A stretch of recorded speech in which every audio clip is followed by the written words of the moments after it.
Turning now to Greenland, President Trump and members of his administration are only amplifying his desire for the U.S. to take control, despite lawmaker opposition, even among some Republicans tonight. That opposition even stronger in Europe and Greenland itself. Demonstrators there protesting this weekend against an American acquisition, and EU nations are looking at ways to counteract Trump's tariff threats. NewsNation's Libbey Dean at the White House tonight with the very latest. Libby.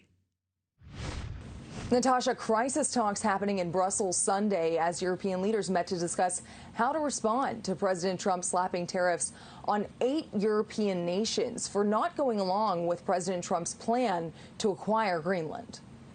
This is not only about the European Union, it's basically about, the NATO alliance. In Brussels Sunday, an emergency meeting of European diplomats after trade threats by the United States.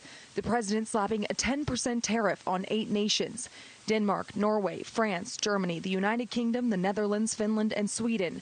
Sweden's prime minister calling the tariff threats blackmail as other allies criticize the president's plan to acquire the world's largest island and launch Arctic Endurance, a Danish-led military exercise in response. But we're also ready to do more together with America and with all our allies in the Arctic, and that's exactly why we are stepping up our presence in Greenland, because if there are security concerns, we can meet them jointly.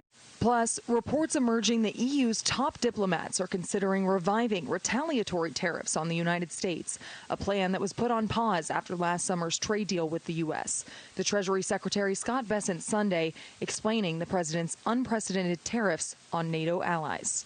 The national emergency is avoiding a national emergency, that it is a strategic decision by the president. This is a geopolitical decision, and he is able to use the economic might of the U.S. to avoid a hot war.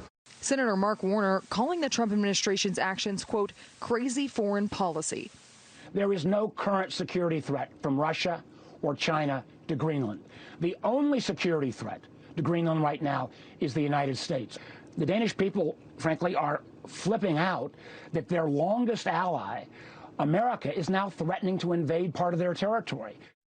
If there's no deal, President Trump says those tariffs will increase on June 1st to 25%, something that will certainly be a topic of conversation at the World Economic Forum that's taking place in Davos, Switzerland. President Trump going to attend that later this week. Also, a big thing to watch for this week is escalating tensions with Iran's supreme leader and President Trump. He and President Trump trading blows over the weekend. The president saying it's time for leadership change in Iran, while Iran's supreme leader blames President Trump for that unrest in the streets in Iran. And for the first time, Iran's supreme leader confirming that thousands have been killed during those protests and that unrest in Iran. Khamenei also posting this series of messages on X, one reading, quote, "We find the U.S. president guilty due to the casualties, damages, and slander he inflicted upon the Iranian nation." And just yesterday, President Trump floated this idea of regime change, and he told me on Friday that the supreme leader ultimately not hanging hundreds of protesters,